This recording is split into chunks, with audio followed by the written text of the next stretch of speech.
Bonjour, nous sommes le 9 février 2024 et alors nous allons refaire avec Mathieu Lavagna, qui est théologien en France, qui est devant moi, hein. Nous allons refaire un débat, une de nos questions disputées, habituelles, très intéressante puisque, comme vous l'avez constaté, même si Mathieu a fait des études auprès de l'Institut Docteur Angélique, il a une conception un peu différente de la mienne, beaucoup plus scolastique, je dirais, mais ça, il se défendra lui-même pour dire si c'est vrai ou pas. La mienne étant davantage peut-être orientée vers la pastorale. On va voir. Mais le thème qui va nous intéresser aujourd'hui, c'est à propos d'une remarque du pape François, à savoir qu'il espère que l'enfer est vide, l'enfer des damnés, l'enfer éternel. Donc peut-être avant tout, Mathieu, si tu peux te présenter rapidement. Oui, bonjour à tous, bonjour Arnaud. Moi, je m'appelle Mathieu Lavagna et je suis apologète catholique. Donc, voilà, je travaille pour l'association Marie de Nazareth dans la défense rationnelle de la foi catholique. Comment est-ce qu'on répond aux athées, aux protestants, aux musulmans? Voilà, comment est-ce qu'on défend la foi chrétienne? Et puis, du coup, je m'intéresse beaucoup à la philosophie et à la théologie. Et donc, je suis content de faire ce débat avec Arnaud sur le thème peut-on espérer que l'enfer soit vide? Alors, comme d'habitude, je précise, chacun donnera son opinion. On aura ensuite un débat, quelquefois qui peut être un peu vif, mais l'essentiel, c'est que le but, c'est que chacun vraiment peut s'appuyer sur deux conceptions qui sont parfaitement catholiques. Je veux dire par là que je défendrai la position du pape François, Matthieu une autre position, mais elles sont tenables toutes les deux. Ça veut dire que le but, c'est que chaque auditeur se fasse sa propre opinion. On ne peut plus fonctionner différemment. C'est ce qu'on appelait au Moyen-Âge d'ailleurs les questions disputées.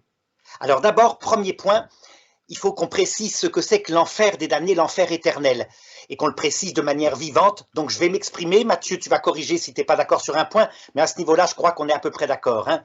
Donc je dirais qu'il faut toujours se souvenir de cette phrase qui est dans l'Évangile, cette phrase de Jésus qui dit « Tout péché, tout blasphème qu'auront commis les hommes sera pardonné, sauf le blasphème contre l'Esprit Saint. Quiconque aura dit une parole contre le Fils de l'homme, cela lui sera pardonné, soit en ce monde, soit dans l'autre. Par contre, quiconque aura parlé contre le Saint-Esprit, cela ne lui sera pas remis, ni en ce monde, ni dans l'autre. » Matthieu chapitre 12, verset 31. On peut le dire, c'est un dogme du Seigneur, si on peut dire. Reste à définir ce que c'est que le blasphème contre l'Esprit Saint.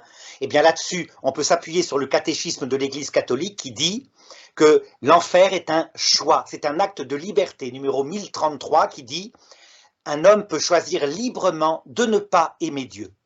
C'est précisé par ailleurs en disant « Cet état d'auto-exclusion définitive de la communion avec Dieu est avec les bienheureux ce qu'on désigne par le mot d'enfer ». Alors je vais préciser, il y a donc trois sortes, d'après saint Thomas, de péchés mortels.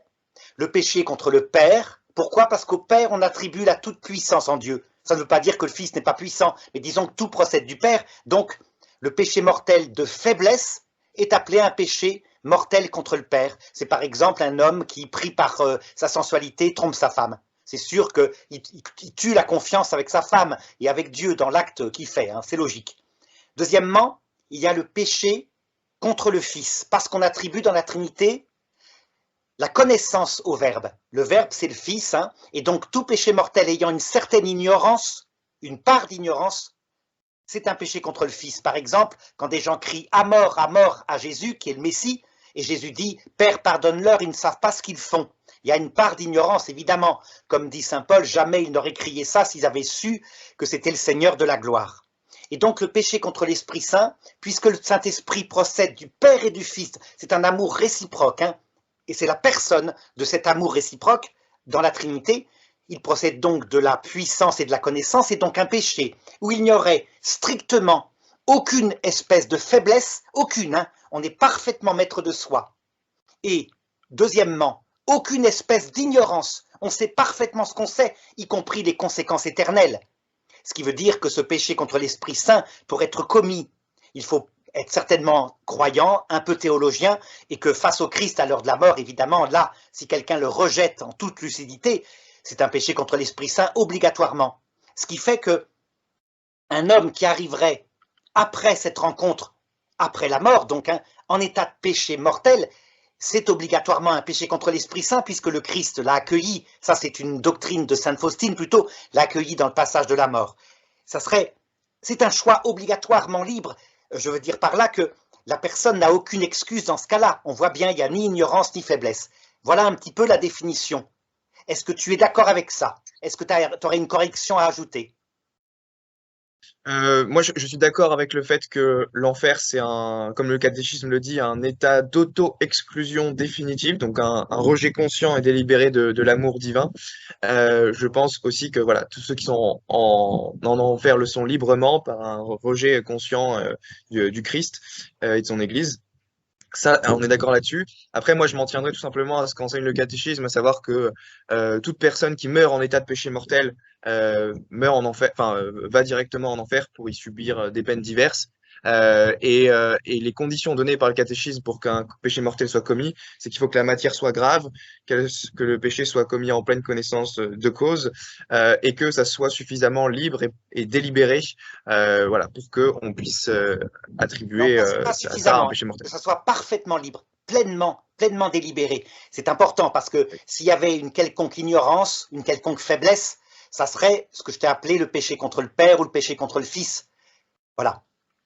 Oui, bon, après, on sera pas forcément d'accord. Tu vas penser que quelqu'un qui trompe sa femme, qui commet un adultère, c'est juste un péché de faiblesse et donc ça compte pas comme un péché mortel. C'est un péché L'Église, mortel, si. Mais je oui, t'ai non, non, dit, un péché mortel au sens où le définit le catéchisme, qui reprend pas tes distinctions de c'est pas un péché mortel péché contre contre le Fils, l'Esprit contre le Saint, Père. voilà. C'est pas un péché contre Oui, l'Esprit Saint. Ouais. oui, mais je pense que même l'adultère ou des choses comme ça, ça rentre dans les cadres de péché mortel dont parle le catéchisme et qui mène à l'enfer. Qu'il n'y a pas juste besoin de commettre selon ce que Alors, tu appelles le blasphème contre l'Esprit c'est Saint là où on en pour aller en débattra enfer. tout à l'heure. Mais par Oui. contre, Non, mais de toute façon, si, c'est pas le sujet de notre c'est pas le débat. sujet, C'est mais pas le sujet de notre si débat. on est logique avec ce qu'on a dit, ça veut donc dire qu'il faut aussi sortir de l'idée que l'enfer se définirait précisément, essentiellement par la souffrance. L'enfer se définit, comme le disait saint Augustin, par l'amour de soi poussé jusqu'au mépris de Dieu et du prochain. C'est un acte lié à une finalité que le damné choisit comme bonne et qui met au-dessus de l'amour de Dieu, à savoir l'exaltation de lui-même. Voilà. Bon, du coup, le sujet de notre débat aujourd'hui, c'est peut-on espérer que l'enfer soit vide? Tout simplement parce que François a récemment déclaré devant des journalistes qu'il pensait que, en tout cas, on pouvait espérer que l'enfer était vide. Il a repris la thèse de Hans-Urs von Balthasar, qui disait dans les années, je crois que c'est dans les années 80, qui a publié un livre pour dire qu'on pouvait espérer que l'enfer était vide.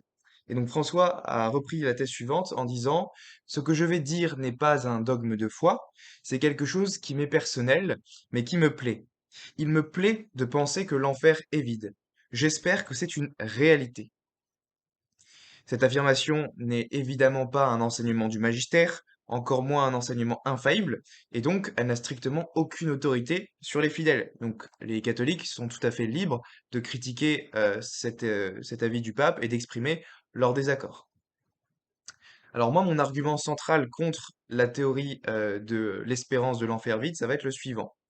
Prémisse 1, on ne peut pas espérer une chose que l'on sait être impossible.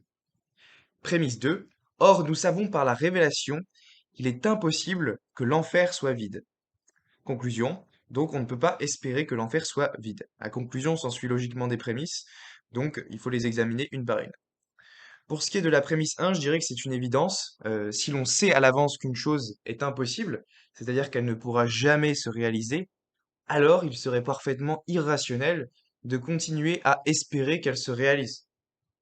Par exemple, si Dieu m'apparaît et me révèle que je gagnerai au loto que je ne gagnerai jamais au loto dans ma vie, il serait irrationnel de maintenir l'espérance que je vais gagner au loto.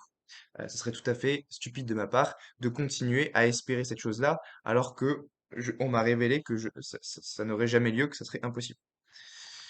Donc, ce qu'il faut montrer, c'est la prémisse 2. Comment peut-on être sûr que l'enfer ne sera pas vide? Euh, je dirais parce que ça nous a été révélé par la Bible, la tradition, et ça a été confirmé par le magistère de l'Église. Et je dirais que même si l'Église ne canonise pas telle ou telle personne pour l'enfer, on peut néanmoins avoir la certitude qu'il y aura au moins certaines personnes en enfer. Donc, par exemple, on peut commencer par regarder ce que nous dit Jésus dans ses enseignements.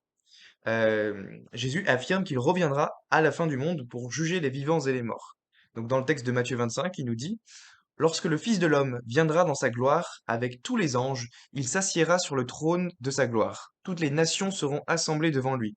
Il séparera les uns d'avec les autres, comme le berger sépare les brebis d'avec les boucs. Et il mettra les brebis à sa droite et les boucs à sa gauche. Il dira à ceux qui seront à sa gauche: Retirez-vous loin de moi, maudits, allez dans le feu éternel qui a été préparé pour le diable et pour ses anges. Et ceux-ci iront au châtiment éternel, mais les justes à la vie éternelle. Donc là, on voit très clairement que Jésus enseigne l'existence de l'enfer éternel et il affirme qu'il y a des personnes dedans parce qu'il annonce qu'il reviendra pour séparer les brebis des boucs. Donc les boucs, c'est pas des personnes hypothétiques, ça représente des personnes qui existent vraiment.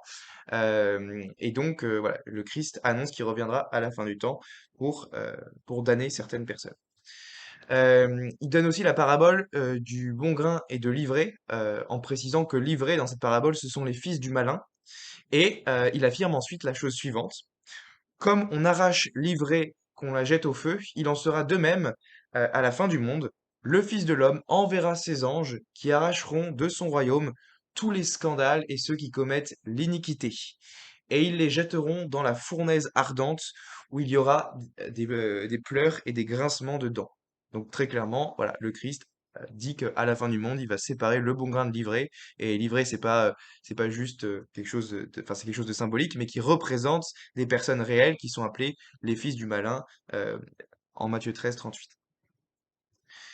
Et Jésus semble même affirmer que peu de personnes seront sauvées. Alors, je ne me prononce pas sur le nombre de personnes qui seront sauvées, c'est quelque chose qu'on peut débattre parmi les catholiques, mais Jésus, enfin, quand on lit en tout cas ses paroles dans les évangiles, il semble que voilà, il penche en faveur de beaucoup de personnes qui sont perdues. Il nous dit qu'il y a beaucoup d'appelés, peu d'élus, entrez par la porte étroite, car large et spacieux est le chemin qui mène à la perdition, et il y en a beaucoup qui le prennent, mais étroite est la porte et resserré le chemin qui mène à la vie. Et il y en a peu qui le trouvent. Donc vous voyez, c'est assez clair. On a même osé poser la question directement à Jésus sur le nombre de personnes qui seront sauvées. Quelqu'un lui dit: Seigneur, n'y a-t-il que peu de gens qui soient sauvés? Et Jésus leur répondit: Efforcez-vous d'entrer par la porte étroite, car je vous le dis, beaucoup chercheront à entrer et ne le pourront pas. Donc là, très clairement, Jésus affirme qu'il y aura des gens en enfer. Il dit que large et spacieux est le chemin qui mène à la perdition. Beaucoup le prennent. Donc beaucoup le prennent. Ça veut dire qu'il y a des gens qui le prennent. C'est-à-dire que même si vous n'êtes pas prêt à dire que la majorité de l'humanité est damnée, ça peut tout à fait se débattre. Moi, je défends pas forcément que la majorité des gens seront damnés. Euh, mais à la lumière de ces textes, vous êtes obligé de dire qu'il y a au moins certaines personnes qui se damnent, au moins certaines personnes qui iront en enfer. Quand Jésus dit beaucoup de personnes le prennent, on parle de personnes en acte qui choisissent de le prendre. Voilà, et il nous dit beaucoup chercheront à entrer, mais ils ne le pourront pas. Donc très clairement, on n'est pas là dans une annonce de damnation hypothétique. Jésus annonce qu'il y aura bien des gens en enfer. Je dirais aussi qu'on peut avoir la certitude que Judas est en enfer, que Judas est damné. La tradition chrétienne est quasiment unanime sur le fait que Judas est damné. L'Église célèbre la fête de tous les apôtres, sauf Judas. Elle n'a jamais prié pour le salut de Judas. Elle n'a jamais prié pour que son âme aille au ciel, alors que normalement l'Église prie pour le salut de toutes les âmes. Et c'est pas le cas pour Judas. Alors pourquoi? Parce que bah, tout simplement l'évangile est très clair sur le fait que Judas est en enfer. Jésus appelle Judas le fils de la perdition dans Jean 17, 12. Il est dit: Lorsque j'étais avec eux dans le monde, je les gardais en ton nom, j'ai gardé ceux que tu m'as donnés, et aucun d'eux ne s'est perdu, sinon le fils de perdition. Jésus affirme aussi que Judas est un démon. N'est-ce pas vous qui ai choisi, qui vous ai choisi, vous les 12? N'est-ce pas moi qui vous ai choisi, vous les 12? Et l'un d'entre vous est un démon. Donc on sait tous qu'il n'y a pas de démon au paradis. Donc le fait que Judas soit appelé un démon, ça semble montrer qu'il est en enfer. Mais je dirais que la parole la plus forte qui montre que Judas est en enfer, c'est quand Jésus dit de lui: Mieux vaudrait pour cet homme qu'il ne fût pas né.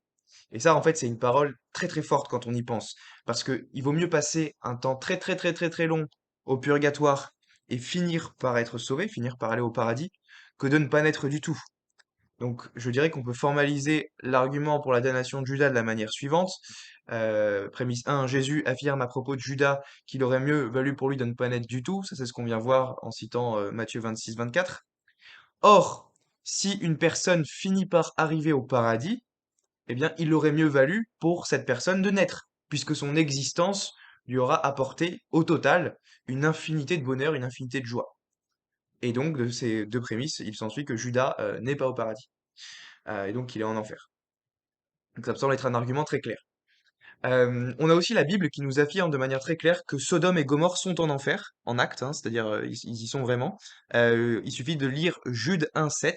Sodome et Gomorrhe et les villes voisines qui se livrèrent comme eux à l'impudicité et à des vices contre nature sont donnés en exemple, subissant la peine d'un feu éternel. Donc là, très clairement, c'est annoncé que Sodome et Gomorrhe sont en enfer éternel. On a aussi le livre de l'Apocalypse qui nous dit que pour les lâches, les incrédules, les abominables, les meurtriers, les impudiques, les enchanteurs, les idolâtres et tous les menteurs, leur part sera dans l'étang de feu. Donc pareil, l'Apocalypse semble affirmer que il y aura des personnes de fait en enfer. Et c'est encore plus explicite quand l'Apocalypse enseigne que la bête et le faux prophète sont en enfer. Donc Apocalypse 20:10 nous dit le diable qui les séduisait fut jeté dans l'étang de feu et de soufre, où sont la bête et le faux prophète, et ils seront tourmentés jour et nuit au siècle des siècles. Donc là, c'est très clair. Même si on veut interpréter la bête comme étant un ange déchu, le faux prophète, c'est clairement un être humain. Donc là, il n'y a pas d'échappatoire. L'Apocalypse dit très bien que le faux prophète est en enfer et que c'est pas juste une hypothèse. Bon, pareil, il y a plein de citations chez saint Paul qui affirment que il y aura des gens en enfer. Je vais pas toutes les citer parce qu'il y en a tellement, mais voilà, très clairement, saint Paul nous dit que ceux qui n'obéissent pas à l'évangile auront pour châtiment une ruine éternelle, qu'il y a beaucoup de gens qui, enfin beaucoup de gens, il ne se prononce pas sur le nombre, mais en tout cas, il décrit une liste, une quantité d'actions qui, lorsqu'on meurt non repenti de ces actions, fait que ces personnes-là n'hériteront pas du royaume de Dieu. Il nous dit, je vous le dis d'avance, comme je l'ai déjà dit, que ceux qui commettent de telles choses n'hériteront point du royaume de Dieu. Sachez-le bien, aucun impudique ou impur ou cupide, c'est-à-dire idolâtre, n'a d'héritage dans le royaume de Christ et de Dieu. Voilà. Plein de passages chez saint Paul qui parlent de l'enfer, de la damnation. Et je dirais qu'on a aussi le magistère de l'Église qui va dans ce sens et qui enseigne qu'il y a des gens en enfer de fait. Et donc, par exemple, le concile de Quercy, en 853, nous enseigne que Dieu veut que tous les hommes soient sauvés, bien que tous ne soient pas sauvés. Donc voilà, c'est très clair. Là, ça contredit explicitement les propos de François et de Hans Urs von Balthasar. Et la référence, pour ceux qui veulent, c'est Denzinger 623. Dieu veut que tous les hommes soient sauvés, bien que tous ne soient pas sauvés. Donc ça veut dire qu'il y a au moins certaines personnes en enfer. Et alors, on a aussi le quatrième concile de Latran, qui est un concile œcuménique, qui enseigne explicitement qu'il y aura des gens en enfer. Ça, c'est dans la profession de foi, donc un texte qui a un très très haut statut magistériel, qui est infaillible. Il nous dit que Jésus viendra à la fin des temps pour juger les vivants et les morts, pour rendre à chacun selon ses œuvres, tant aux réprouvés qu'aux élus. Donc, ce qui implique qu'il y aura des réprouvés. En tout cas, si on lit le texte normalement. Tous ressusciteront avec le corps qu'ils portent actuellement, afin de recevoir ce qu'ils auront mérité, soit en bien, soit en mal. Pour les seconds, le châtiment perpétuel avec le diable. Pour les premiers, la gloire éternelle avec le Christ. Donc voilà, c'est très clair. Le Concile de Latran enseigne que voilà, il y aura un groupe de personnes qui recevront le châtiment perpétuel avec le diable. Euh, on a aussi le catéchisme du Concile de Trente qui confirme que Judas est en enfer. Le catéchisme affirme d'autres s'abandonnent à tel point au chagrin et à la désolation qu'ils en viennent à désespérer entièrement de leur salut. Tel semble avoir été le cas pour Caïn qui disait mon crime est trop grand pour obtenir le pardon. Et tel fut certainement le cas de Judas, que le repentir de son crime conduisit à se pendre lui-même, perdant ainsi la vie et son âme tout ensemble. Donc là, c'est très clair. Le catéchisme du Concile de Trente affirme que Judas a perdu son âme, qu'il est en enfer. Et il y a un autre passage dans le catéchisme du Concile de Trente qui parle des hommes qui ont reçu l'ordination sacerdotale et qui ont été infidèles à leur sacerdoce. Et à propos de ces hommes, le catéchisme déclare aussi ne tirent-ils point d'autre fruit de leur sacerdoce que celui que recueillit Judas de son apostolat, c'est-à-dire leur perte éternelle. Donc voilà, le catéchisme réaffirme très clairement que Judas a hérité de la perte éternelle. On pourrait aussi citer bon, le catéchisme moderne, paragraphe 1035 à 1036, qui nous dit l'enseignement de l'Église affirme l'existence de l'enfer et son éternité. Les âmes de ceux qui meurent en état de péché mortel descendent immédiatement après la mort dans les enfers, où elles souffrent les peines éternelles, les peines de l'enfer, le feu éternel. Les affirmations de la Sainte Écriture et les enseignements de l'Église au sujet de l'enfer sont un appel à la responsabilité avec laquelle l'homme doit user de sa liberté en vue de son destin éternel. Elle constitue en même temps un appel pressant à la conversion. Entrez par la porte étroite, car large et spacieux est le chemin qui mène à la perdition, et il y en a beaucoup qui le prennent, mais étroite est la porte et resserré le chemin qui mène à la vie, et il y en a peu qui le trouvent. Donc en conclusion, je dirais que certes, l'Église ne se prononce pas sur le nombre de personnes en enfer. Les catholiques sont tout à fait libres d'en débattre, donc vous pouvez soutenir qu'il y a une majorité de personnes damnées, ou alors qu'il y a une majorité de personnes qui vont au purgatoire, et qu'il y a une petite partie de damnés. Toutes ces choses-là, tout ça, c'est des questions théologiques qui peuvent être débattues parmi les catholiques. L'Église n'a pas tranché sur ces questions. En revanche, toute l'écriture, la tradition et le magistère affirment très clairement qu'il y aura des personnes en enfer de fait. On ne peut donc pas espérer que l'enfer soit vide, contrairement à ce que voudrait nous faire croire François, car la théorie de l'enfer vide contredit frontalement les enseignements du Christ et la révélation elle-même. On peut donc espérer pour le salut de chaque personne à titre individuel, donc prier pour le salut de tel ou tel individu, mais on ne peut pas espérer que tous soient sauvés collectivement, parce que Jésus nous a dit explicitement le contraire. Voilà, merci de votre écoute. Juste d'abord, pour commencer par défendre un peu le pape François et pour montrer que cette position pastorale et personnelle qu'il tient n'est pas la totalité de sa position. Donc, c'est une vidéo rapide, quelques secondes, qui va te montrer ce qu'il dit, voilà, ce qu'il dit aux mafiosi lorsqu'il s'était rendu à Palerme. Oui, je connais.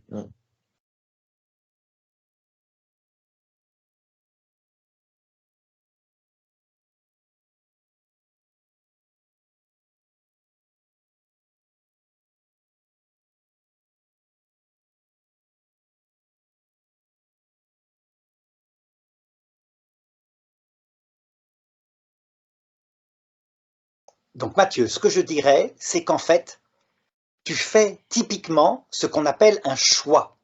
Le choix, ça se prononce par le mot hérésein en grec. Ça ne veut pas dire que tu es un hérétique, non. Mais je peux te montrer d'autres textes qui, si je faisais le choix, pourraient conduire à l'extrême inverse comme conclusion, comme par exemple Romains chapitre 11 verset 32, car Dieu a enfermé tous les hommes dans la désobéissance pour faire à tous miséricorde.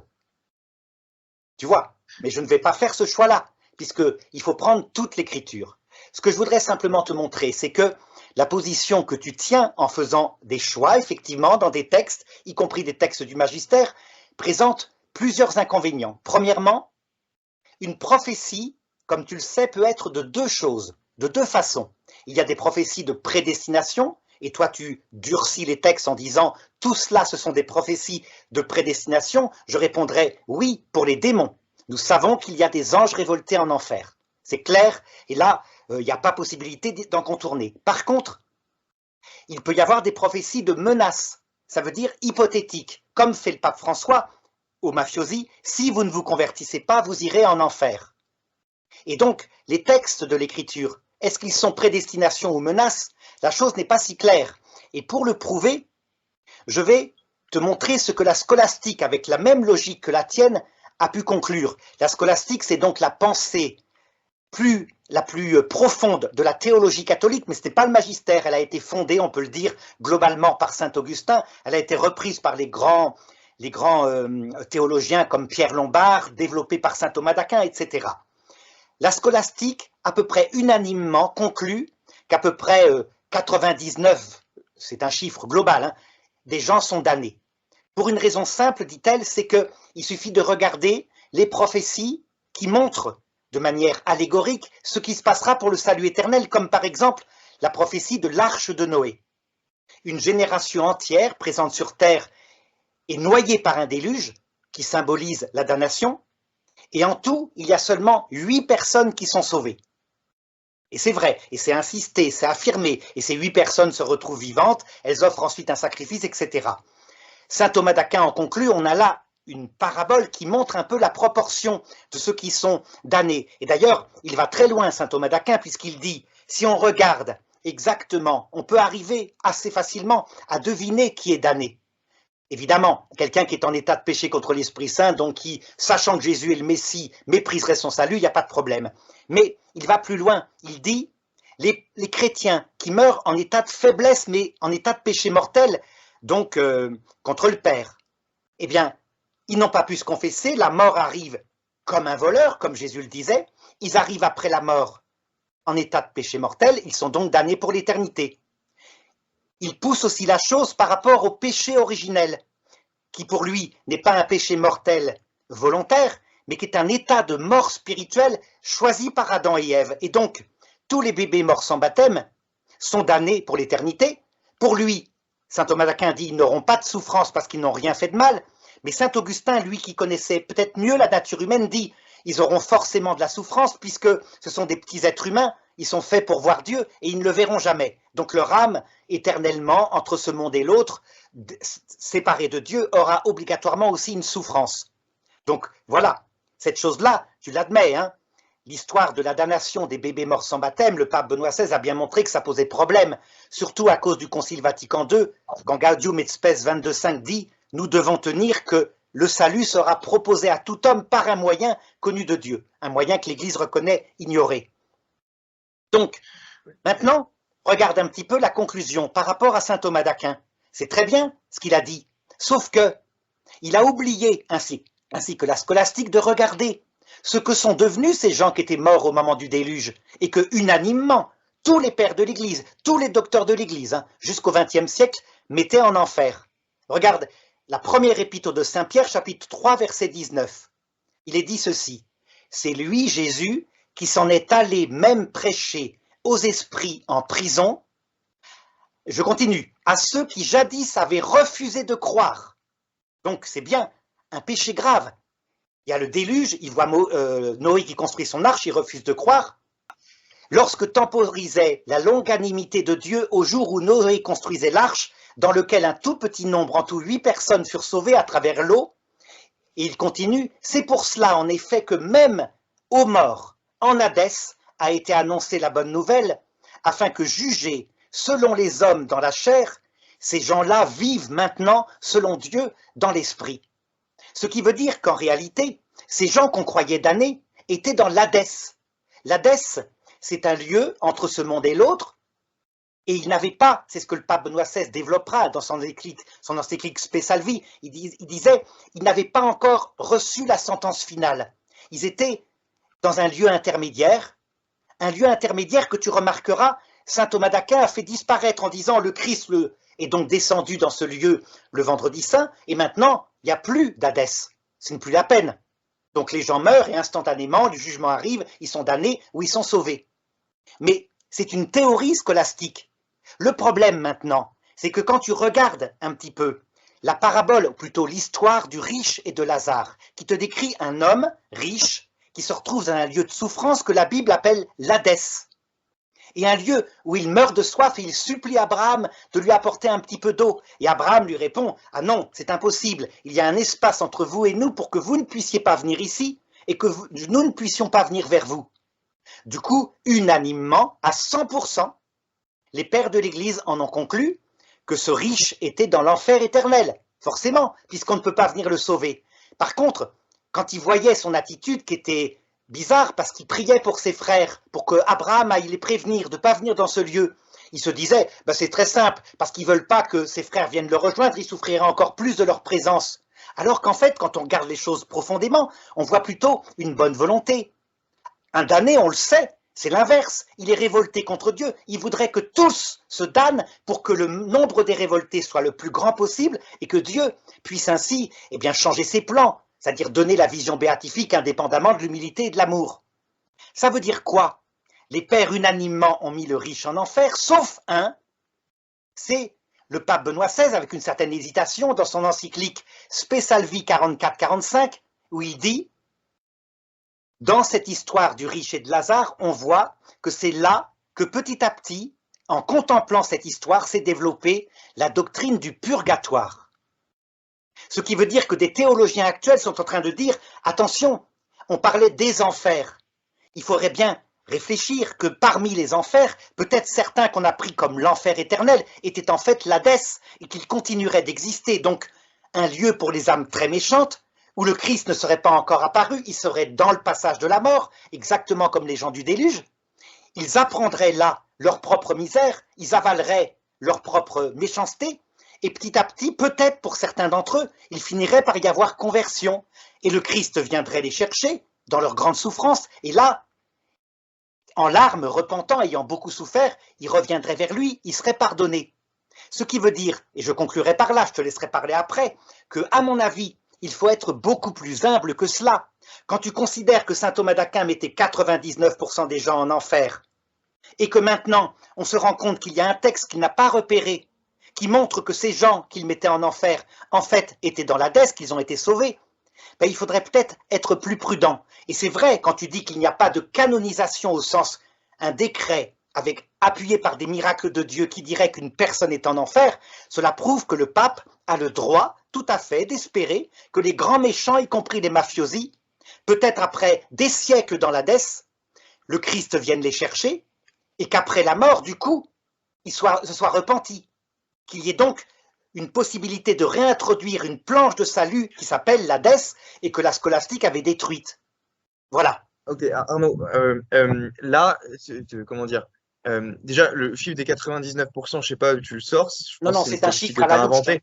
C'est Non, un chiffre à la louche. oui, donc c'est tes approximations, mais ce qui est vrai, c'est que la tradition augustino-thomiste soutient que la majorité des personnes seront damnées, mais il n'y a jamais de statistique qui est donnée. On ne sait pas si par majorité ils entendent 95%, 80%, quoi que ce soit.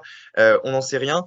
Euh, pour ce qui est des choses sur les enfants morts sans baptême, c'est à titre personnel, je soutiens qu'ils peuvent être sauvés, qu'on peut espérer pour leur salut, comme dit le catéchisme, mais ça n'a rien à voir avec le sujet dont on traite ici, qui est le sujet est-ce que on peut espérer que l'enfer soit vide? Donc le seul sujet qui nous intéresse, c'est l'écriture, est-ce que l'écriture, par exemple, ou le magistère ou les textes que j'ai cités enseignent qu'il y a des personnes en enfer de fait? Parce que si ça c'est vrai, ça veut dire que ta position et celle du pape François qui consiste à dire qu'on peut espérer que l'enfer soit vide est fausse. Et donc, pour pouvoir me répondre, il faut que tu répondes au texte que j'ai présenté, précisément, pas me parler d'un des textes que j'ai jamais invoqués comme la parabole du riche et de Lazare dont j'ai même pas parlé parce qu'effectivement, il y a débat.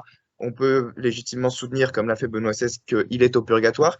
J'ai pas fait appel à ce texte. Donc, en fait, il faut pas prendre des textes qui sont hors sujet que j'ai pas amenés pour présenter ma défense. Il faut répondre directement au texte que j'ai invoqué. Donc, on va les prendre. Donc, par exemple, commençons par Matthieu 25.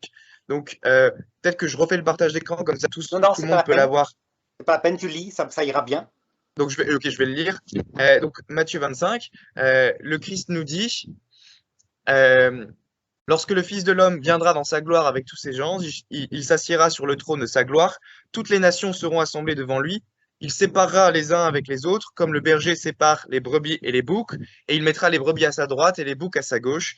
Il dira à ceux qui seront à sa gauche, retirez-vous de moi, maudits, allez dans le feu éternel. Donc là, on parle bien de la géhenne, le feu éternel, qui a été préparé pour le diable et pour ses anges.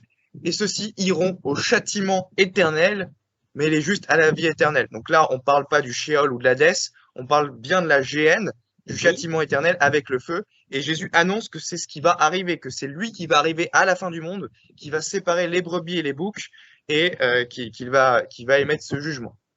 Eh bien, je te répondrai, est-ce que ce n'est pas une prophétie de menace, exactement comme le pape François l'a utilisé contre les mafiosi?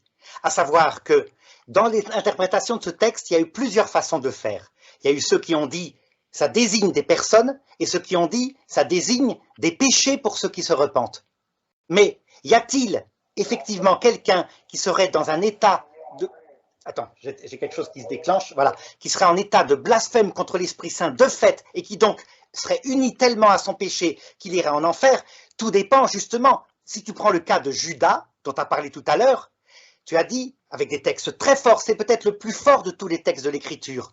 Il aurait mieux fallu pour cela que cet homme ne soit pas né. Une dame, qui est pour moi une sainte, qui m'avait fait remarquer un jour, et qui priait pour Judas au cas où. Elle m'avait fait remarquer, il n'a pas dit, il aurait mieux fallu pour lui qu'il ne soit pas conçu. Il a dit... L'Écriture ne fait pas la distinction entre la naissance et la conception dans ce cadre-là. Quand Jésus dit « il vaut mieux pour toi que tu ne naisses pas », il ne faut pas l'interpréter en mode « ah, mais s'il avait dit conçu, alors là, ça marcherait ». Non, très clairement, l'Écriture ne fait pas distinction entre la naissance et la conception.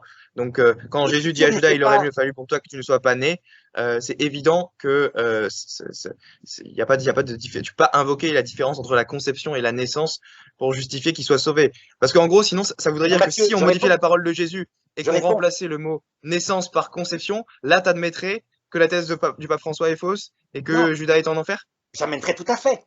Regarde, si tu t'appuies sur l'écriture seule et que tu ne prends pas toute la révélation, y compris la tradition et le magistère, avec le... Mais je l'ai fait, j'ai pris tout. J'ai parlé de la tradition, de l'écriture et du magistère. J'ai pris les... Justement, quand tu m'opposes là, l'écriture ne faisait pas la distinction, je t'oppose ça à un texte du magistère, à savoir Donum Vitae, la conception se fait au moment de la conception, 9 mois avant la naissance. Et cette dame me faisait remarquer, avec un esprit tout à fait intelligent, que c'est vrai qu'il aurait mieux fallu qu'il meure bébé.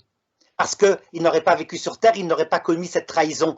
Par contre, s'il n'avait pas été conçu, là oui, ça rejoint ta conclusion. S'il est en enfer, il aurait mieux fallu qu'il ne soit pas conçu.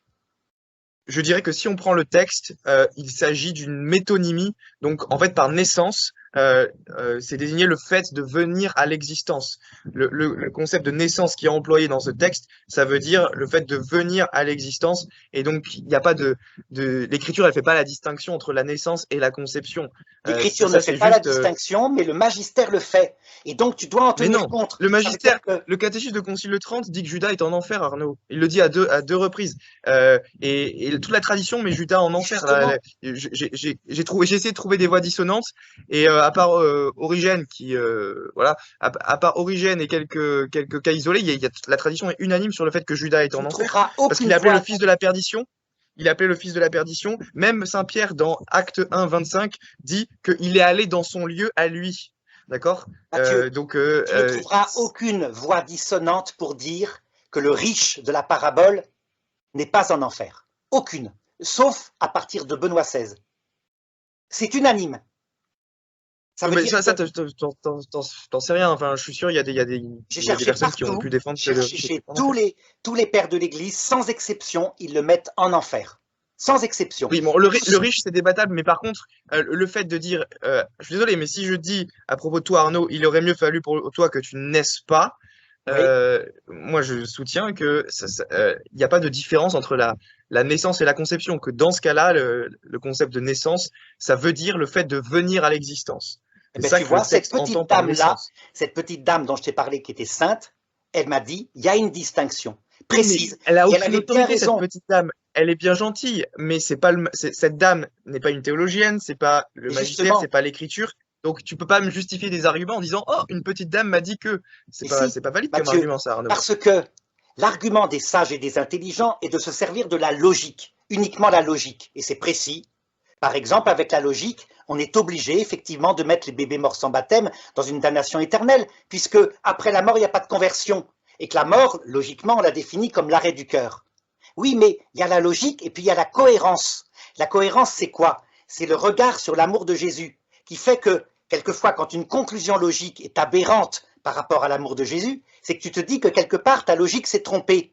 Et donc, si cette dame dit que effectivement il y a une distinction, elle a tout à fait raison d'unifier dans un même regard l'écriture et le magistère, alors ça veut dire que les saints modernes du XXe siècle qui ont prié pour Judas ou pour Hitler au cas où, n'étaient pas hérétiques.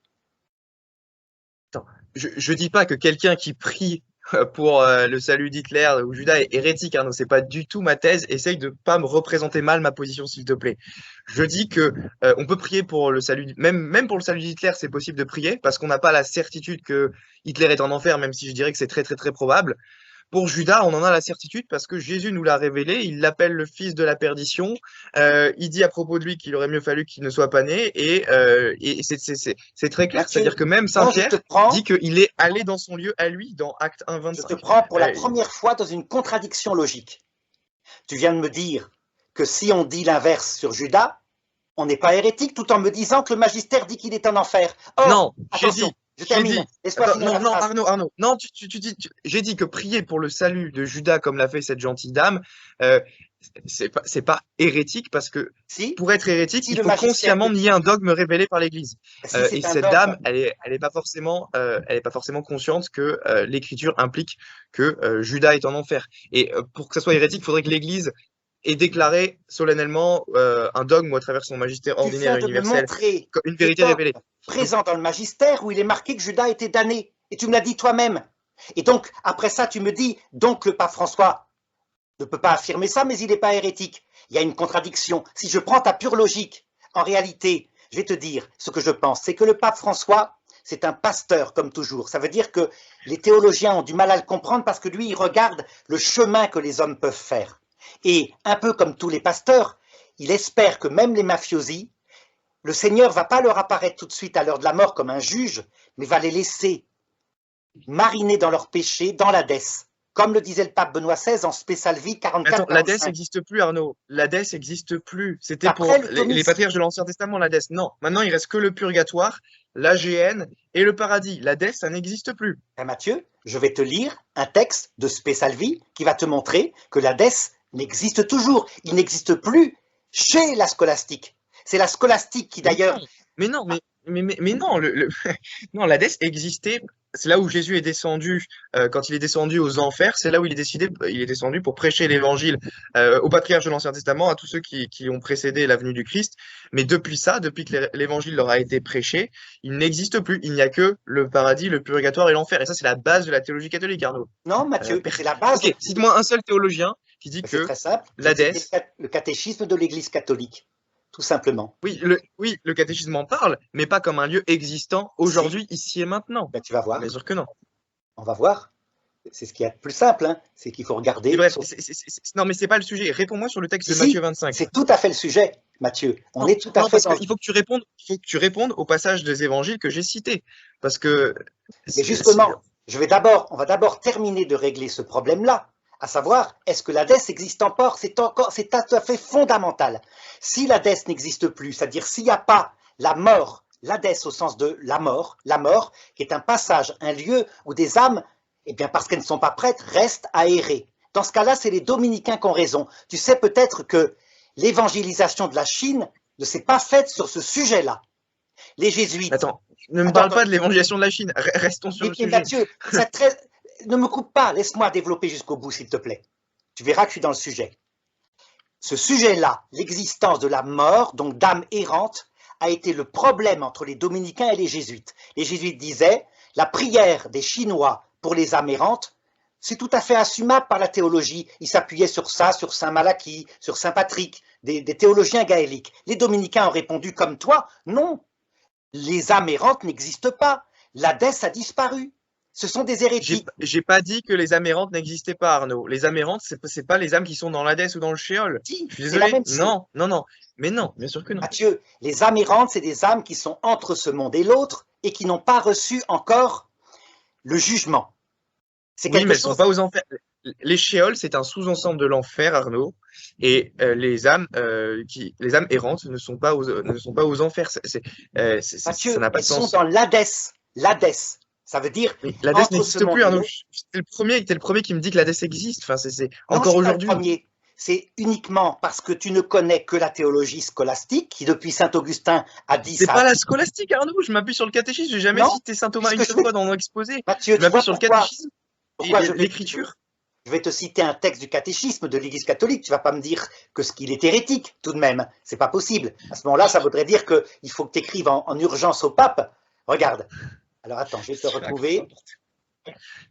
Mais Mathieu, tu ne devrais pas, comme ça, être trop rapide. Hein. Regarde un petit peu. Voilà, catéchisme. Voilà, numéro 633-634. la bonne nouvelle a été annoncée également aux morts, donc dans l'Hadès. La descente de Jésus dans l'Hadès est l'accomplissement jusqu'à la plénitude de l'annonce de l'évangile du salut. Elle est la phase ultime de la mission de Jésus, phase qui est condensée dans le temps, donc le vendredi saint, mais qui trouve sa signification réelle d'extension de l'œuvre rédemptrice à tous les hommes, de tous les temps, de tous les lieux, car tous les hommes sans exception sont sauvés par la venue du Christ en étant rendus participants à sa rédemption. Ce qui veut dire qu'actuellement, dit le catéchisme de l'Église catholique, le Christ descend chercher les morts dans le passage de la mort, tout simplement. Ce que la tradition d'ailleurs avait gardé quand elle veillait les morts 3 jours ou 40 jours, etc. Sauf que les 3 jours et les 40 jours de la tradition ont été niés comme étant plus longs. C'est vrai que les gens morts au moment du déluge, là ils étaient restés dans l'Hadès des siècles, des milliers d'années. Mais maintenant ça n'existe plus. Et les dominicains ont dénoncé les jésuites en disant, vous voyez, ils retombent dans le paganisme ancien, il faut les condamner, le pape les a condamnés, les empereurs chinois les ont chassés. Donc c'était bon, Arnaud, Arnaud, j'ai le texte sous les yeux et le texte ne dit pas ce que tu veux lui faire dire. Il dit que ce qui concerne le Sheol ou l'Hadès, ce sont précisément ces âmes saintes qui attendaient le libérateur dans le sein d'Abraham que Jésus-Christ délivra lorsqu'il descendit aux enfers. Et donc, il n'est jamais dit dans ce texte que le Sheol ou l'Hadès existe encore aujourd'hui. Tu es le seul gars qui défend ça. Enfin, tu connais d'autres théologiens qui défendent ça? Et Mathieu, c'est incroyable que tu me dises que ça ne concerne que les âmes saintes alors que tu as un texte de l'Écriture. C'est ce qui a marqué. Mais oui, mais tu as un texte de l'Écriture que je t'ai cité tout à l'heure qui dit qu'il est descendu chercher des hommes qui avaient refusé de croire et que les théologiens unanimement, sauf peut-être moi et le pape Benoît XVI, mettaient en enfer. C'est pas la question. Non, c'est pas la question. Le texte parle des personnes dans l'Ancien Testament où le Christ est venu descendre. Et le fait que certains de la scolastique les mettaient en enfer et que finalement on peut dire avec le pape Benoît XVI qu'ils sont au paradis, ok, admettons que ce soit vrai, ça montrerait pas que l'Hadès ou le Sheol existe encore aujourd'hui, Arnaud. Ça voudrait dire que notre sort maintenant, depuis que Jésus est venu, est pire que ceux des païens de l'Ancien Testament. Parce qu'à l'époque, ils pouvaient traîner dans l'Hadès des siècles, puis être sauvés par Jésus. Et nous, maintenant, c'est instantané. Tu meurs loin de lui. Mais ils n'avaient pas eu la révélation. Ben voilà. Ils n'avaient pas eu la révélation, nous, on a eu la révélation. Donc le jugement, il est instantané. Nous, on a eu la révélation. Si tu es faible, tu es damné. C'est radical. Hein. Et en plus, si, alors que tu as eu la révélation, mais que tu t'es pas appuyé dessus, tu as envoyé balader, tu n'y as pas pensé, tu n'as pas été sérieux, tu es damné quand même. Notre sort est plus grand, plus grave qu'à l'époque. Ça veut dire que la bonne nouvelle est une mauvaise nouvelle si l'Hadès disparaît. Est-ce que tu peux me répondre sur Matthieu 25, quand Jésus dit que c'est lui qui va séparer les brebis et les boucs, qu'il annonce que c'est ce qu'il fera à la fin des temps quand il reviendra, et il dit « Ceux-là s'en iront au châtiment éternel et les justes à la vie éternelle ». C'est clairement pas un passage hypothétique. Il annonce quelque chose qui va arriver, il annonce que c'est lui qui va séparer les brebis et les boucs, et c'est pareil pour la parabole du bon grain et de l'ivraie. Je te réponds d'abord à ce texte-là. Que c'est lui qui va les séparer. Mathieu, je te réponds d'abord à ce texte-là. Première chose, doctrine. Et ça, le pape François l'a bien indiqué. Un homme qui arriverait face au juge en état de péché contre l'Esprit Saint, il est libre, il est parfaitement lucide, il est parfaitement maître de lui, il est mis dans l'enfer éternel. C'est une évidence. Il n'y a pas de pardon, il ne veut pas du pardon et il le méprise complètement.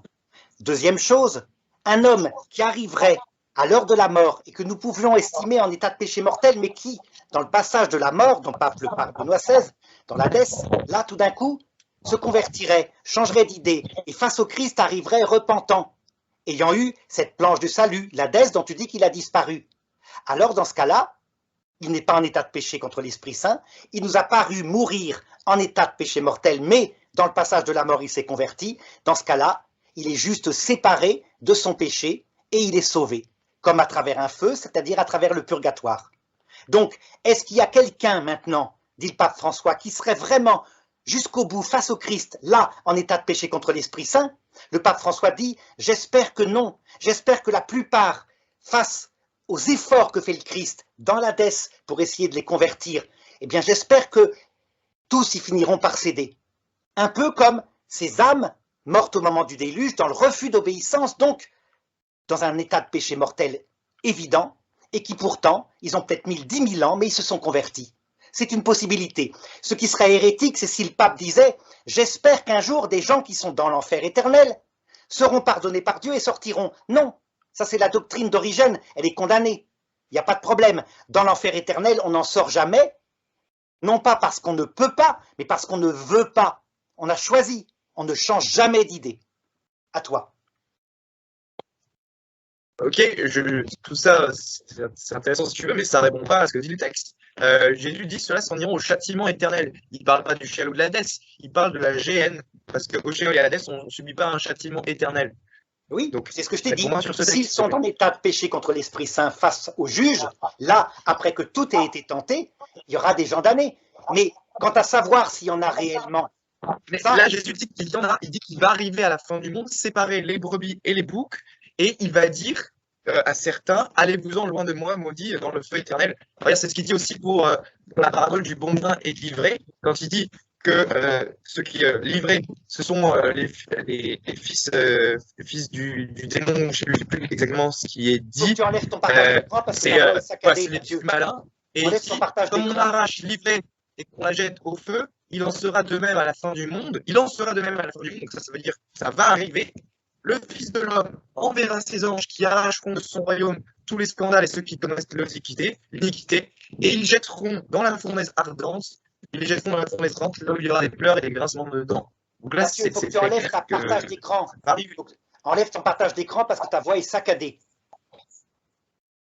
Ça veut dire que ça prend trop de mémoire et donc on ne t'entend pas. Voilà, là on t'entend bien. Je ne sais pas pourquoi, mais le partage d'écran, ne le mets pas tout permanence, ça coupe ta voix. Alors, je te répondrai encore une fois, doctrinalement, s'il y a des hommes en état de péché contre l'Esprit Saint qui résistent face au Christ, comme d'ailleurs le montrait Sainte Faustine, elle va dans ton sens, Sainte Faustine, je vais citer son texte pour que tu vois un petit peu, c'est dans son petit journal, à propos de la damnation éternelle, voilà ce qu'elle dit. Numéro 1698, mais horreur, il y a aussi des âmes qui volontairement et consciemment, tu vois, cette petite sainte 1930, elle est théologienne, sans le savoir, volontairement et consciemment, les deux conditions du catéchisme, alors que le catéchisme de l'Église catholique n'était pas encore produit. Elle rejette cette grâce et la méprise, donc cette grâce qui est donnée dans le passage de la mort, c'est déjà le moment de l'agonie, mais Dieu, dans sa miséricorde, donne à l'âme, dans son fort intérieur, ce moment de clarté, et si l'âme le veut, elle a la possibilité de revenir vers Dieu. Mais parfois, il y a des âmes d'une telle dureté de cœur qu'elles choisissent consciemment l'enfer. Elles font échouer non seulement toutes les prières que d'autres âmes dirigent vers Dieu à leur intention, mais aussi les efforts de Dieu. Donc, elle dit, il y a des âmes en état de péché contre l'Esprit Saint. Moi, je n'aurais aucun problème à l'affirmer, puisque je le pense aussi. Mais quand je vois le pape qui dit, comme pasteur, j'espère qu'il n'y a personne, je dis, mais il a raison d'espérer, parce que peut-être que Dieu va mettre ces âmes-là 10 000 ans dans l'Hadès, dans la mort donc, dans le passage, comme il le faisait dans l'Ancien Testament, et qu'alors, au bout du compte, peut-être que parce que ce sont des êtres humains, qu'elles n'ont pas la même verticalité que les démons, qu'au bout d'un certain temps, elles s'ennuient, et puis elles se désespèrent, et puis elles finissent par se dire « je suis vraiment un idiot ». Et peut-être qu'au bout d'un certain temps, quelqu'un comme Staline se tourne vers Dieu et se met à crier, comme avaient fait ces âmes du déluge, qui violaient, Enfin, t'as vu, les péchés avant le déluge, c'était abominable. Et bien dans ce cas-là, le pape François sera exaucé. On n'a pas le droit donc de dire qu'il a une espérance vaine. Il a une espérance de pasteur qui se tient. Moi, mon avis personnel, tu le veux Mathieu maintenant? C'est celui de Sainte Faustine. C'est-à-dire, je pense qu'il y a des gens... Je sais, je connais bien ta position, mais la question c'est, est-ce que c'est, comment dire, est-ce que l'on peut espérer qu'il n'y ait personne en enfer? Et quand on demande à Jésus si il y aura des gens qui seront sauvés, s'il y a peu de gens qui seront sauvés, Jésus répond: efforcez-vous d'entrer par la porte étroite, car je vous le dis, beaucoup chercheront à entrer et ne le pourront pas. Et il dit: car large et spacieux le chemin qui mène à la perdition, et il y en a beaucoup qui le prennent. Donc Jésus dit, il y en a beaucoup qui le prennent. Donc explicitement, il y a beaucoup de gens qui prennent le chemin de l'enfer. C'est dit explicitement dans l'Évangile.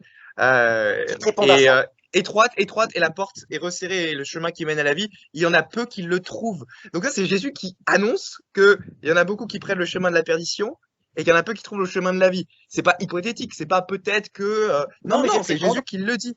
Je vais te répondre. Regarde, je vais te répondre. Jésus, il a raison d'espérer, parce que Tu constates, regarde le monde autour de toi, regarde l'Occident, regarde partout. Tu constates que les gens qui se dirigent vers le salut éternel sont rares. Vraiment. Les gens qui vraiment mettent leur trésor d'abord en attendant la vie éternelle, qui mettent tout leur travail, leur utilité pour ça, sont rares. La voie de la perdition est large. Mais que la voie de la perdition soit large ne veut pas dire que le bon berger ne va pas rattraper des gens. Je viens de te lire le texte de Sainte Faustine. Qu'est-ce qu'il va utiliser, Dieu? Par exemple, pour sauver les 68 arts qui arrivent maintenant à la vieillesse. Ben, il utilise d'abord qu'ils vont récolter les conséquences de leurs actes quand ils étaient jeunes, à savoir le monde qu'ils ont créé. Deuxièmement, la peur de la mort, parce qu'ils se sont passés de Dieu. Tu sais, il y a 60 ans, ils chantaient « Pas besoin de Dieu ». Je pourrais te passer là, si tu veux, une petite chanson qui t'illustrera ça, qui va tout à fait dans notre texte. C'est la chanson de, tu te rappelles, « Nous irons tous au paradis ». Je l'ai, sauf que tu as coupé ton son. Oui, oui, c'est de Michel Polnareff. Ben voilà. Ouais. Je l'ai, Ouais. tu veux là, je te passe le petit extrait pour te montrer à quoi ça Non, ressemble. non, mais ça va, je connais. En tout cas, c'est Polnareff. c'était mai 68. Qu'est-ce que va faire Dieu pour les sauver alors que tu vois toute une génération? Regarde, ils veulent voter l'avortement dans la Constitution et tous à 95% sont d'accord en France, y compris parmi les catholiques. La voie de la perdition est là puisque ça veut dire il n'y a pas d'âme, il n'y a pas de vie après la mort, on s'occupe que de notre vie terrestre et puis notre petit plaisir et donc on peut avorter. Ce qui ne veut pas dire qu'il ne va pas les rattraper. Si ces gens-là, après, ils les laissent entre ce monde et l'autre un certain temps, qu'ils découvrent qu'ils sont vivants de l'autre côté, puis après les avoir laissés dans le passage de la mort, mariner, découvrir, il leur apparaît dans sa gloire accompagné des saints et des anges et de la Vierge Marie, et que là, il se frappe la poitrine, comme je t'avais dit pour le texte de Saint Matthieu. C'est quand même très fort ce texte-là, car Dieu a soumis tous les hommes à la désobéissance afin Non, de ça c'est faire... Romains 5, Romains. c'est Romains 5, Oui. tu confonds. Oui, Afin- car Dieu a afin soumis de tous faire à les hommes tous- à la désobéissance afin de faire miséricorde à tous. Oui, mais c'est faire miséricorde à tous ceux qui sont repentants. Évidemment que la condition de la repentance, elle est nécessaire au salut. Donc ça ne veut pas dire que tout le monde sera Moi, sauvé. je répondrais, Matthieu, qu'il fait miséricorde à tous, sans exception, mais que les damnés n'en ont rien à foutre. Ça veut dire que la miséricorde, comme dit Sainte Faustine, il s'assoit dessus en disant rien n'affiche. Nous, on veut la vision béatifique à cause du trésor que c'est, mais ton histoire d'humilité, de repentir, pas question. Tu vois la grande différence? C'est énorme. Le Christ est lui-même. Ça veut dire, comme le disait Saint Martin au IVe siècle, à un démon qui lui était apparu, tu sais, il suffit que tu te repentes et t'iras au paradis. Et le démon était parti en hurlant et en l'insultant. Pourquoi? Ben, c'est le péché contre l'Esprit Saint. Le démon jamais ne se repent. Donc, l'ancienne théologie disait, les gens sont en enfer parce qu'ils ne peuvent plus se convertir. Saint Martin disait, les gens sont en enfer parce qu'ils ne veulent pas se convertir. On rejoint le catéchisme de l'Église catholique. Oui, d'accord, mais ça c'est peut-être vrai, mais ça ne répond pas à la question de savoir est-ce que la révélation nous enseigne qu'il y a de fait des personnes en enfer. Et moi je t'ai amené plein de textes, je t'ai même amené le texte qui dit que Sodome et Gomorrhe sont en enfer, dans Jude 1,7, il est dit que Sodome et Gomorrhe, les villes voisines, se livrèrent à l'impudicité et à des vices contre nature, sont donnés en exemple, subissant la peine d'un feu éternel. C'est très clair. Oui, mais Il est enseigné qu'ils sont en enfer. je te réponds, Matthieu, ça veut dire qu'ils subissent une peine. Est-ce que ça concerne leur péché séparé de leur être ou est-ce que ça concerne leur personne? Tout dépend s'il y a des gens qui se maintiennent étant humains dans le péché contre l'Esprit Saint. Je te réponds que moi je pense que ça existe. Parce que texte. Je te réponds que je pense que ça existe, mais que si j'ai tort, je reste ouvert avec le pape François pour dire, ça veut dire que ce qui est en enfer, c'est le péché. Dans ce cas-là, le péché qui a été séparé comme on disait, l'ivraie qui est dans notre cœur sera séparé du bon grain qui est dans notre cœur. Est-ce que tu es d'accord avec Apocalypse 20:10 qui dit que la bête et le faux prophète seront tourmentés jour et nuit au siècle des siècles et qu'ils sont dans l'étang de feu et de soufre? S'il s'agit d'un démon, oui. J'affirme avec toi que là, pour le coup... Non, le faux prophète qui a Attends, marqué la bête termine. et le faux prophète. Je vais te Et le faux répondre. prophète, c'est pas un démon le faux prophète. Je vais te C'est un répondre, homme. Mathieu. Laisse-moi finir. S'il s'agit de la bête, c'est-à-dire d'un démon, je te répondrai oui. Et là, pour le coup, c'est un dogme. Qu'il y a des démons, c'est-à-dire des anges qui se sont révoltés et qui ne changeront jamais. Donc, Origène a été condamné à cause de ça. Il pensait qu'il y aurait un pardon, je dirais, une sortie de l'enfer des démons à la fin. Non, non. Manifestement, c'est pas ça. Maintenant, le faux prophète, donc un être humain qui est sur la terre, eh bien, encore une fois, je te répondrai, s'il est en état de péché contre l'Esprit Saint, tu as raison. Si par contre, il se convertit face au Christ, dans ce cas-là, ça signifie que sera dans l'enfer éternel tout le mal qu'il a commis, séparé, le péché. Mais Encore oui, une mais du fois, coup, tu réitères que c'est hypothétique selon toi, mais le texte de Apocalypse 20:10, et j'invite tout le monde à aller le lire, dit très clairement que le faux prophète sera jeté dans l'étang de feu et de soufre, et il sera tourmenté jour et nuit au siècle des siècles. Donc c'est pas peut-être s'il se convertit, s'il commet le blasphème contre l'Esprit Saint. Non, non, non, c'est la Bible nous dit ça va arriver de fait, et et donc l'enfer n'est pas vide. Mathieu, tu vas comprendre pourquoi je dis ça, parce que c'est un texte de l'Apocalypse. C'est un texte donc où le faux prophète peut signifier un homme, mais peut signifier une idéologie. Rappelle-toi le débat Non, que j'ai fait avec un prophète, c'est un homme, Arnaud. Un Pas prophète, c'est un forcément. homme. Par exemple, Mais si, j'ai fait mais un si. débat un jour avec le père Paul sur l'Antéchrist. Et lui me soutenait que l'Antéchrist, c'était une idéologie. Moi, je lui disais, c'est les deux. L'Antéchrist, Hitler, par exemple, il y a une idéologie, mais il y a aussi un homme. Et que la perfection, c'est quand les deux sont réunis. Il y a parfois des antéchrists qui sont purement des idéologies, mais qu'il n'y a pas d'homme. Il y a juste, il n'y a pas un charismatique qui le tient par-dessus tout, quoi. Ça arrive. Et parfois, c'est uniquement un homme dans son comportement privé. C'est ce qu'on appelle, par exemple, le péché contre l'Esprit Saint. Dans ce cas-là, on peut dire qu'un antéchrist, c'est celui, comme disait Saint Jean, qui méprise et qui nie l'incarnation, mais qui le nie en toute lucidité et en toute maîtrise de lui. Si ça existe, si les grands prêtres qui ont tué Jésus alors qu'il avait ressuscité Lazare sont en état de péché contre l'Esprit Saint, ce qui veut dire que la lucidité, ils l'avaient, mais est-ce qu'ils avaient la maîtrise totale de leur vanité? S'ils l'avaient, ils sont en enfer, je te suis. S'ils ne l'avaient pas, Je, je- ils sont en enfer. je suis d'accord avec toi que l'antéchrist peut être à la fois un homme et une idéologie, et donc si l'antéchrist est un homme, il sera aussi en enfer. Mais Apocalypse 20:10 dit très clairement que le faux prophète est aussi en enfer, et le faux prophète, ça réfère à un homme, pas à une idéologie. On n'a jamais vu une idéologie être appelée prophète. Eh Donc bien, je te bref. Mais répondrai moi j'aimerais, avec le dogme, c'est uniquement les antéchrists qui étaient en état de péché contre l'Esprit Saint. Hitler, par exemple, ne l'était pas encore, puisqu'il y avait de l'ignorance, au moins concernant la foi. Il n'y croyait pas.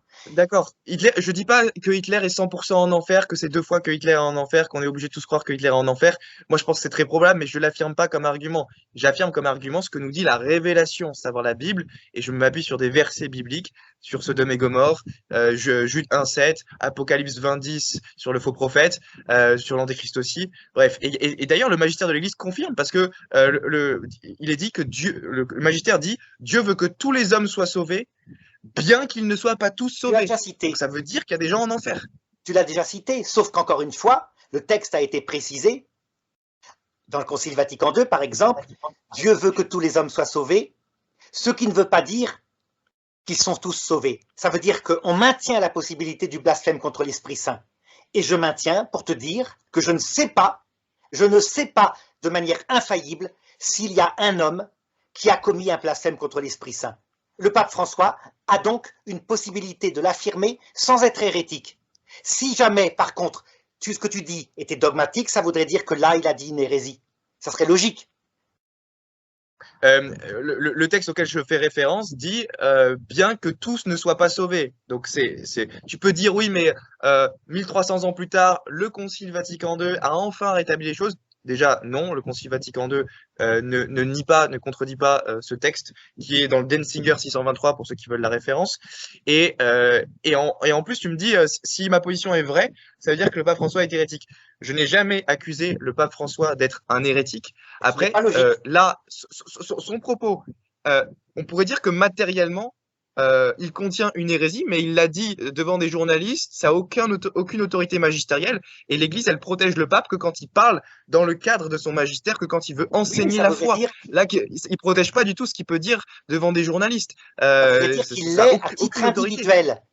Qu'il l'est à titre individuel, mais pas que lui. Non, parce que pour être hérétique, il faut être pleinement conscient de ce qu'on fait, pleinement conscient que on est certain par la révélation. Il est plus que conscient. Non, mais le pape François, c'est pas comme tu le dis toi-même, c'est un pasteur de terrain, c'est pas un très bon théologien. Moi, j'ai jamais dit que c'était pas un très bon théologien. C'est toi qui l'as dit. Bah, tu dis que c'est un pasteur de terrain, Oui, il est moins dans la doctrine et dans ça ne veut Enfin pas bref, dire que ok. c'est un... Moi, je ne peux pas juger son fort interne, donc je Mathieu, peux pas dire qu'il est hérétique. Mais en tout cas, le propos tel qu'il a dit là, il me semble que la théorie qui défend que l'enfer peut être vide est matériellement hérétique en tant que tel, bien sûr. Mathieu, je répondrai à ce que tu as dit sur le pape François, que c'est au contraire les scolastiques qui ne sont pas des très bons théologiens. Tu sais pourquoi? J'ai pas parlé de scolastique, je suis pas scolastique, là je fais juste le catéchisme de l'Église catholique, le magistère, l'écriture, je fais pas de la Les scolastique, Arnaud, je suis pas scolastiques un gros et ceux scolastique qui là. restent uniquement dans la doctrine universelle ne sont pas des très bons théologiens, puisqu'il leur manque un pied à leur théologie. Le pape François a toujours dit, je vous rappelle la doctrine et je vous donne ensuite le deuxième pied qui est la pastorale. Mais la doctrine, il a dit, mes prédécesseurs vous l'ont donnée. Il l'a rappelé dans son document récemment sur le mariage, hein, et au niveau pastoral, il a été trop loin, manifestement. Mais n'empêche qu'au niveau doctrinal, c'était parfait. Je pense que on a suffisamment abordé de textes. Je renvoie les gens à tous les textes de ma présentation.